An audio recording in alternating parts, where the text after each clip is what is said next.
Ang buong mundo ng boxing ay natigilan ng si Manny Pacquiao, ang tanging kampiyon sa 8 kategorya ng timbang sa kasaysayan, ay naglabas ng isang pahayag na walang inaasahan. Sa loob ng mga dekada, nakita natin ang Pacman na sumalakay sa ring laban sa pinakamagagaling na boksingero sa buong mundo. Nakita natin siyang dumurog ng mga kalaban mula flyweight hanggang super welterweight. Pero sa isang eksklusibong panayam na lumabas kamakailan, inihayag ni Pacquiao ang isang pangalan na nagpagulat sa lahat. Hindi ito si Floyd Mayweather, hindi rin si Oscar de la Hoya o si Juan Manuel Marquez. Ang sagot na lumabas sa bibig ng ating pambansang kamao ay isang boksingerong Britano na kilala sa kanyang kakaibang estilo at walang kapantay na personalidad sa loob ng ring. Ang tanong ngayon, sino nga ba ang lalaking ito na nakakuha ng respeto at paghanga ng isa sa pinakadakilang boksingero na nabuhay? Ang sagot ay makapagpapabago ng inyong pananaw tungkol sa legacy ng boxing. Kumusta mga kababayan?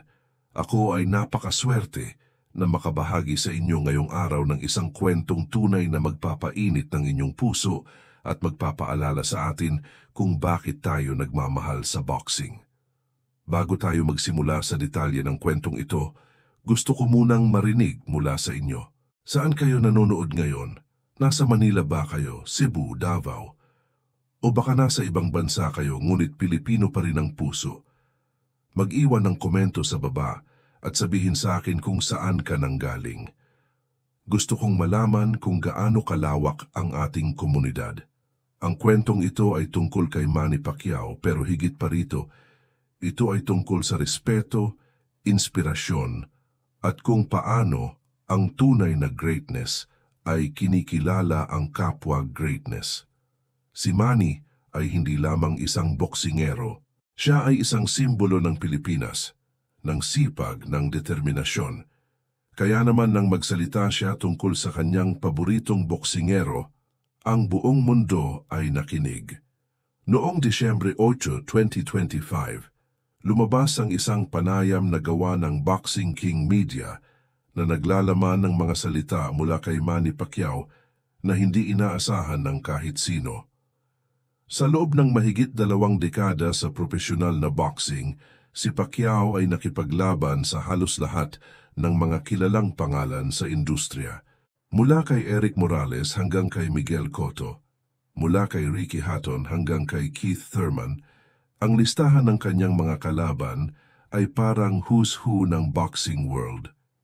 Ngunit sa kabila ng lahat ng mga ito, mayroon pa ring isang boksingero na tumatak sa kanyang isipan at puso ng husto.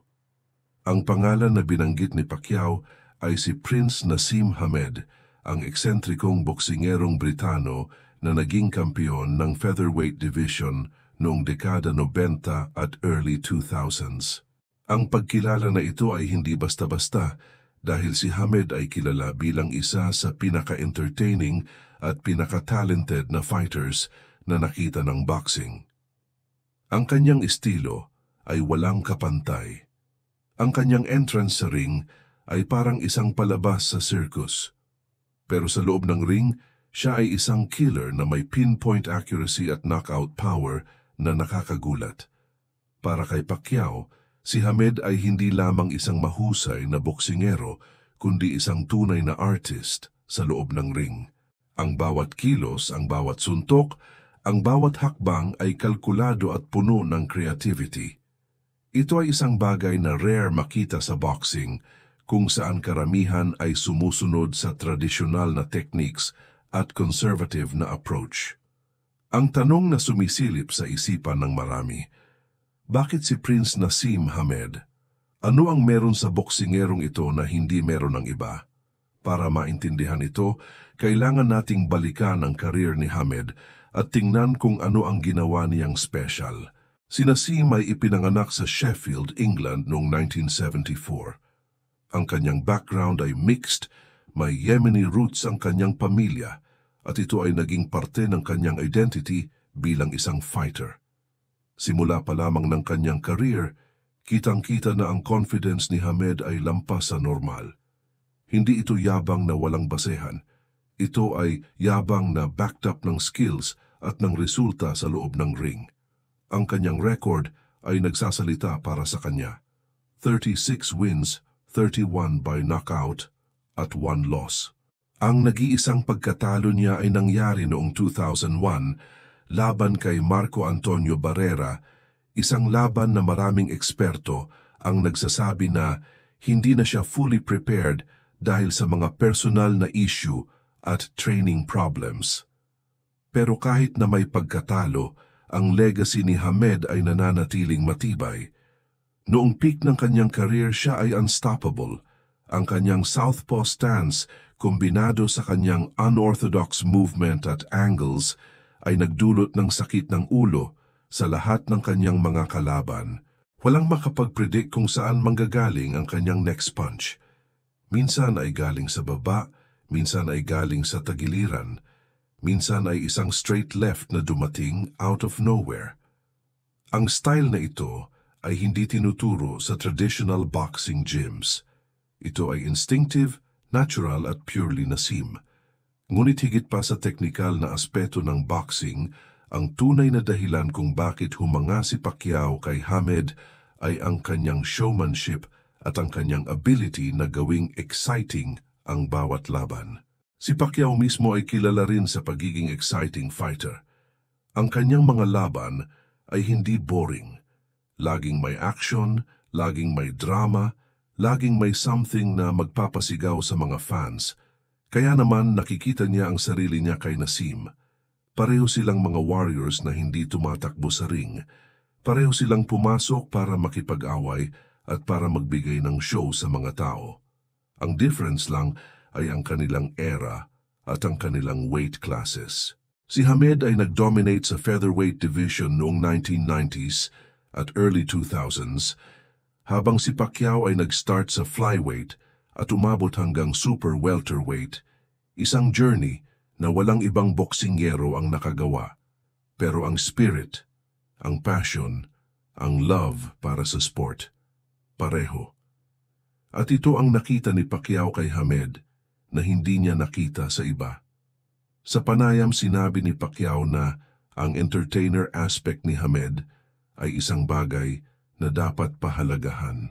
Sa mundo ng sports, lalo na sa boxing, kung saan ang bawat laban ay pwedeng maging ang huli, ang ability na magbigay ng entertainment ay isang gift. At si Nasim ay may gift na yan. Ang kanyang ring walks pa lang, alam mo nang may special na mangyayari. Minsan ay sumasayaw siya papunta sa ring, minsan ay may mga acrobatics, minsan ay naka-costume pa. Ang lahat ng ito ay parte ng kanyang persona, ng kanyang brand. At ang brand na yan ay nag-translate into millions of fans around the world. Pero ang pagkilala ni Pacquiao kay Hamed ay hindi lang tungkol sa entertainment. May deeper meaning ito. Si Manny ay isang taong nirerespeto ang legacy ng boxing. Alam niya ang history ng sport. Alam niya kung sino ang mga legends at kung ano ang kanilang contributions. Ang pagbanggit niya kay Nasim Hamed ay isang paraan ng pagsasabi na ang greatness ay may iba't ibang forms. Hindi lahat ng great fighters ay pareho. May mga fighters na kilala sa kanilang power, may mga kilala sa kanilang defense, may mga kilala sa kanilang technical skills. Si Nasim ay kilala sa kanyang creativity at sa kanyang ability na break the mold. Ito ay isang quality na rare at dapat i-celebrate. Sa isang interview na ginanap kamakailan, sinabi ni Pacquiao na ang kanyang favorite aspect kay Hamed ay ang confidence.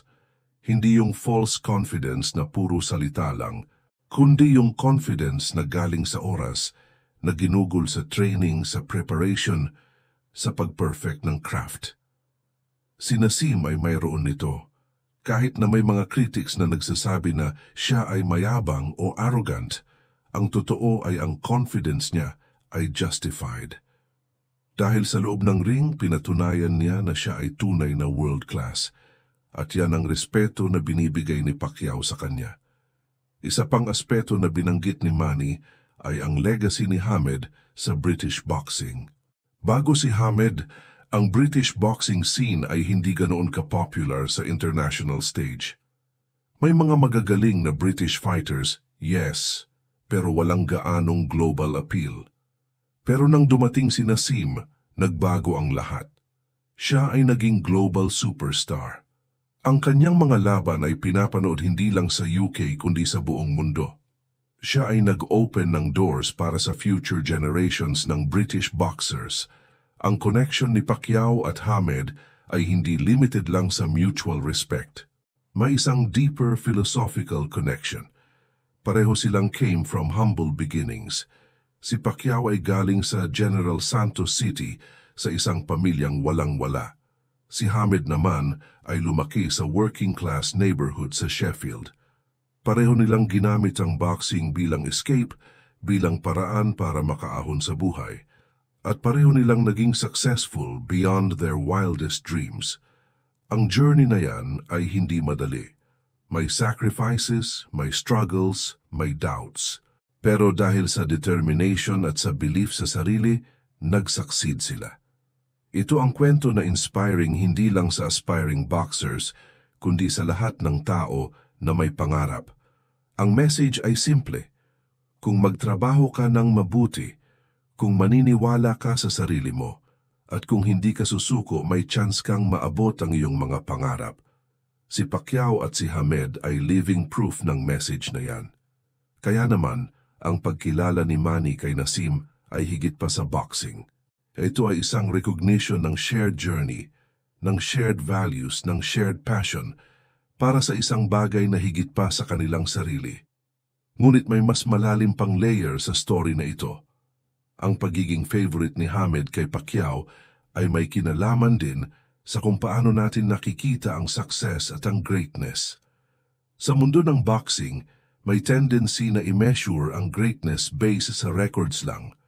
Ilang wins, ilang knockouts, ilang titles. Pero si Pacquiao ay nakikita ang mas malaki. Nakikita niya ang impact, ang influence, ang legacy. At sa aspect na yan, si Naseem Hamed ay tunay na great. Ang career ni Prince Naseem Hamed ay nag-span ng mahigit 10 taon sa highest level ng boxing. Noong 1995, nakuha niya ang WBO featherweight title sa pamamagitan ng pagka-knockout kay Steve Robinson sa 8th round. Ang laban na yan ay naging turning point ng kanyang career. Mula noon, naging household name na siya sa UK at unti-unti nang kumalat ang kanyang fame sa buong mundo. Ang kanyang first title defense ay laban kay Said Lawal na tinalo niya convincingly. Pagkatapos noon, sunod-sunod na ang kanyang victories. Tinalo niya si Remigio Molina, Daniel Alicea, Manuel Medina at marami pang iba. Ang bawat isa sa mga laban na ito ay may kanya-kanyang drama, kanya-kanyang kwento. Pero ang common denominator ay ang dominance ni Hamed. Walang nakakagambala sa kanya. Walang nakakagawa ng significant damage. Siya ay parang untouchable. Ang peak ng kanyang career ay maaring ang trilogy ng mga laban sa Mexican Warriors, Marco Antonio Barrera, Kevin Kelly at Cesar Soto. Ang laban kay Kevin Kelly noong 1997 ay considered ng marami as one of the most exciting featherweight fights of all time. Nahulog si Hamed ng 3 beses sa laban na yan, pero nakabalik siya at eventually nag-knockout si Kelly sa 4th round. Ang resilience na ipinakita niya sa laban na yan ay proof na hindi lang siya puro flash. Mayroon siyang heart, mayroon siyang warrior spirit. Ang laban kay Cesar Soto noong 1999 ay another showcase ng kanyang power. Tinalo niya si Soto sa first round lang, isang devastating knockout na nagpakita kung gaano kalakas ang kanyang left hand. Pero ang pinakamalaking challenge ng kanyang career ay dumating noong 2001 nang harapin niya si Marco Antonio Barrera sa Las Vegas. Ang laban na ito ay isang turning point, pero hindi sa magandang paraan. Si Barrera ay isang Mexican legend, Nakilala sa kanyang toughness at technical skills. Maraming tao ang naniniwala na si Hamed ay mananalo dahil sa kanyang advantages sa speed at power. Pero sa aktwal na laban, nangyari ang kabaligtaran. Si Barrera ay nag-dominate from start to finish. Ang unorthodox style ni Hamed na usually ay effective ay hindi gumana laban sa disciplined approach ni Barrera. Sa 12th round, natapos ang laban at unanimous decision para kay Barrera ang naging verdict. Ito ay ang first at only loss ni Hamed sa kanyang career. Ang aftermath ng laban na yan ay devastating para kay Naseem. Hindi siya naka-move on mula sa pagkatalo. May mga reports na ang kanyang training camp para sa laban ay chaotic, na may personal issues siya na nakaapekto sa kanyang preparation. Matapos ang laban, nag-take siya ng break from boxing. Bumalik siya sandali noong 2002 para sa isang laban-laban kay Manuel Calvo na nanalo siya, pero hindi na ganoon ka-impressive ang performance. Pagkatapos noon, nag-retire na siya permanently. Ang retirement niya ay nag-iwan ng maraming what-ifs. Ano kaya ang nangyari kung nag-continue siya? Makakabawi ba siya mula sa pagkatalo kay Barrera? Ang mga tanong na ito ay mananatiling hindi masasagot. Pero ang legacy ni Hamed ay secure. Noong 2015, siya ay inducted sa International Boxing Hall of Fame, isang recognition ng kanyang contribution sa sport. Ang kanyang influence ay makikita pa rin hanggang ngayon sa mga young fighters na nag-aaral ng kanyang tapes at trying to incorporate elements ng kanyang style sa kanilang own game. Ngayong alam na natin ang full story ni Prince Naseem Hamed, mas nakikita natin kung bakit siya ang paborito ni Manny Pacquiao. Pero may isang interesting angle pa dito. Ano kaya ang magiging outcome kung naglaban sina Pacquiao at Hamed noong kapwa sila nasa peak? Ito ay isang fantasy matchup na maraming fans ang nag-speculate tungkol dito. Sa paper, ito ay isang dream fight. Dalawang southpaws na kilala sa kanilang speed, power at exciting style. Dalawang fighters na hindi tumatakbo sa action. Ang laban na ito ay guaranteed na exciting. Pero realistically, ang laban na ito ay hindi mangyayari dahil nasa magkaibang weight classes sila. Si Hamed ay featherweight, 126 pounds, habang si Pacquiao ay nag-start sa flyweight, 112 pounds. Pero eventually nag-move up to super welterweight, 154 pounds. Pero kung gumawa tayo ng hypothetical scenario kung saan naglaban sila sa featherweight, ano kaya ang outcome? Maraming experts ang nagsasabi na si Pacquiao ang mananalo dahil sa kanyang superior work rate at conditioning. Si Pacquiao ay kilala sa ability niyang throw punches in bunches, maintaining a high volume throughout the fight. Si Hamed naman ay more of a precision puncher, waiting for the perfect moment para mag-land ng knockout blow. Sa isang all-out war, ang advantage ay maaaring mapunta kay Pacquiao. Pero hindi natin pwedeng i-discount ang power ni Hamed. Ang kanyang left hand ay devastating, at kung makakuha siya ng clean shot kay Pacquiao, maaaring magbago ang laban in an instant. Ang defense ni Hamed, though unorthodox, ay effective din. Ang kanyang head movement at footwork ay mahirap basahin at ito ay pwedeng magdulot ng problems kay Pacquiao lalo na sa early rounds habang nag-a-adjust pa. Ang bottom line ay ang laban na ito ay pwedeng pumunta sa either direction depende sa kung sino ang mas prepared at kung sino ang mas nakakapag-impose ng kanilang game plan. Pero higit pa sa hypothetical matchups at sa comparisons ng skills, ang tunay na essence ng story na ito ay ang mutual respect na mayroon sa pagitan ng dalawang legends. Sa mundo ng sports, lalo na sa individual sports like boxing, may tendency na maging competitive at territorial. Ang athletes ay often reluctant na mag-praise ng kanilang peers dahil baka makita itong sign ng weakness o insecurity. Pero si Pacquiao ay never naging ganyan. Siya ay always vocal sa kanyang admiration para sa other great fighters. Nakita natin yan sa kanyang relationship kay Muhammad Ali, kay Sugar Ray Leonard, at sa marami pang iba. Ang pagkilala niya kay Naseem Hamed ay isa pang example ng kanyang humility at ng kanyang genuine love para sa sport. Hindi siya threatened ng greatness ng iba. Instead, sinicelebrate niya ito. Ang attitude na yan ay rare at dapat i-emulate ng lahat ng athletes at ng lahat ng tao in general. Ang success ng iba ay hindi diminish ang sarili mong success. May enough room para sa lahat na maging great sa kanilang own way. Ang message na yan ay powerful, lalo na sa panahon ngayon kung saan ang social media ay nag-promote ng comparison culture at ng pag-tear down ng iba para mag-elevate ang sarili. Si Pacquiao ay nag-remind sa atin na ang tunay na greatness ay hindi lang measured sa wins at losses, kundi sa character, sa values, at sa impact na iniwan mo sa mundo.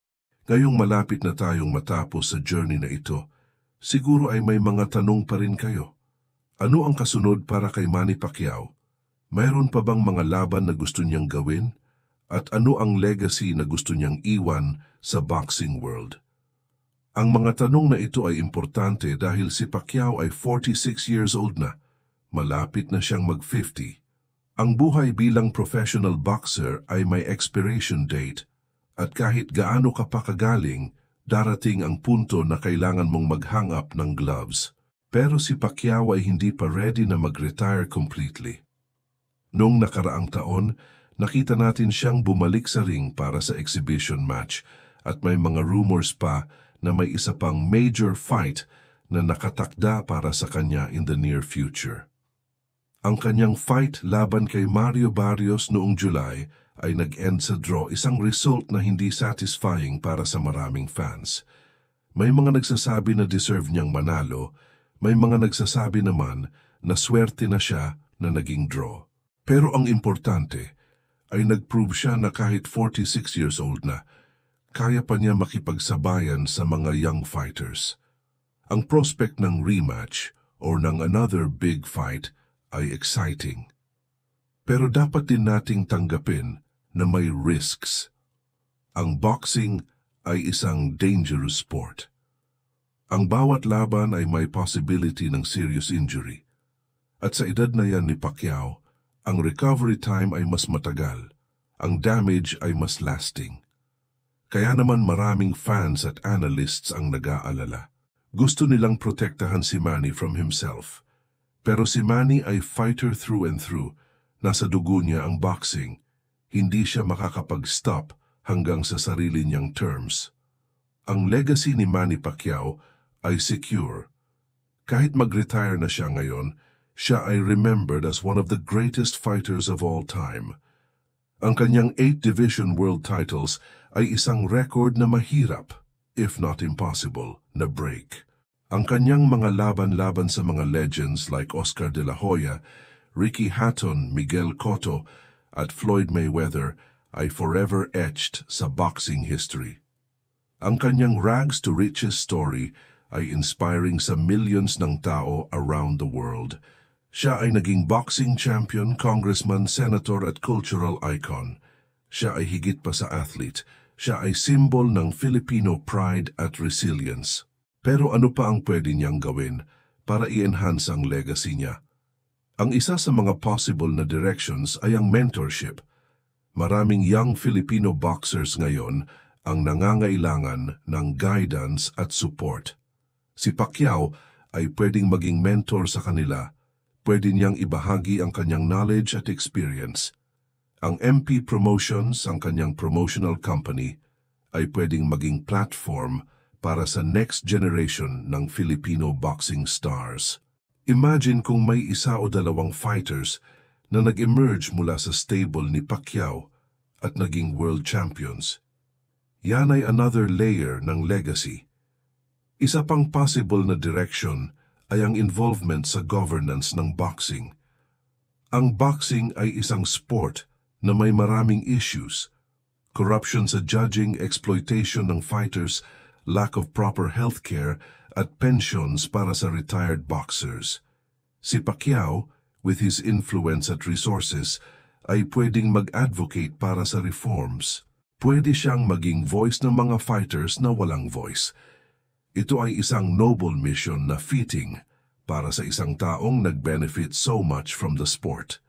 Pero sa ngayon, ang focus ni Pacquiao ay nananatiling sa ring. Ang kanyang recent comments tungkol kay Prince Naseem Hamed ay nagbigay ng glimpse sa kanyang mindset. Siya ay still passionate about boxing. Siya ay still studying the sport, still appreciating the artistry at the craftsmanship ng great fighters. Ang passion na yan ay ang fuel na nagpapagana sa kanya, at habang meron siyang passion na yan, malamang na patuloy siyang mag-train, patuloy na mag-prepare para sa next fight. Ang tanong ay, sino ang next opponent? May mga names na lumalabas sa media. May mga young contenders na gustong gumawa ng name sa pamamagitan ng pagkatalo kay Pacquiao. May mga veterans din na gustong mag-comeback at makipaglaban sa kanya. Ang options ay marami, pero ang final decision ay nasa kay Manny at sa kanyang team. Ang importante ay kung anuman ang decision niya, susuportahan siya ng millions ng Filipinos at fans around the world. Dahil si Manny Pacquiao ay hindi lang boxer. Siya ay family, siya ay kababayan, siya ay inspiration. At kahit ano pang mangyari sa ring, ang legacy niya ay permanent. Ang mga tao ay maaalala si Manny hindi lang dahil sa kanyang achievements, kundi dahil sa kanyang character, sa kanyang humility, sa kanyang generosity.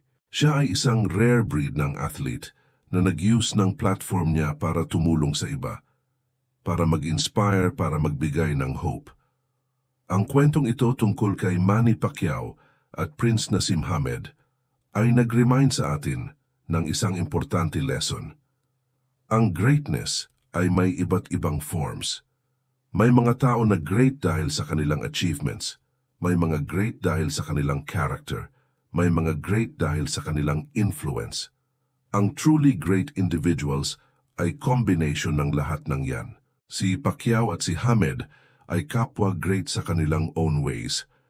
Si Pacquiao sa kanyang longevity, versatility, at impact sa Philippine society. Si Hamed sa kanyang creativity, entertainment value, at influence sa British boxing. Ang mutual respect na meron sila para sa isa't isa ay isang beautiful thing na dapat nating i-celebrate. Sa mundo na puno ng negativity at competition, ang mga moments ng genuine admiration at respect ay rare at precious. Kaya naman ang simple statement ni Pacquiao na si Hamed ay kanyang favorite fighter ay may malalim na meaning. Ito ay statement ng solidarity sa pagitan ng dalawang warriors na nagdedicate ng kanilang buhay sa isang craft. Ito ay acknowledgement na ang boxing ay higit pa sa punches at knockouts. Ito ay art, ito ay science, ito ay passion. At ang mga taong truly understand yan ay mga taong deserving ng ating respect at admiration. Habang tayo ay naghihintay para sa next chapter ng journey ni Manny Pacquiao, mag-reflect tayo sa mga lessons na natutunan natin mula sa kanya at sa mga legends na nag-inspire sa kanya tulad ni Prince Naseem Hamed. Sa huli, ang boxing ay sport ng mga bayani. Mga taong willing na mag-sacrifice ng kanilang physical well-being para sa glory, para sa pride, para sa mga fans. Si Pacquiao at si Hamed ay kapwa bayani sa kanilang own right. Ang kanilang kwento ay kwento ng triumph, ng struggle, ng passion. At ang kwentong yan ay patuloy na mag-inspire sa mga future generations ng fighters at ng mga tao na may pangarap. Kaya naman sa susunod na manood kayo ng boxing match, remember ang mga legends na nag-pave ng way. Remember sina Manny Pacquiao, Prince Naseem Hamed, at lahat ng great fighters na nag-contribute sa richness ng sport dahil ang boxing ay hindi lang sport. Ito ay culture, ito ay tradition, ito ay legacy na ipapasa from generation to generation. At tayo bilang fans ay parte ng legacy na yan. Salamat sa inyong lahat sa pakikinig. Huwag kalimutang mag-comment kung saan kayo nanggaling at ano ang inyong thoughts tungkol sa kwentong ito. Hanggang sa susunod, ingat kayo at mabuhay ang boxing.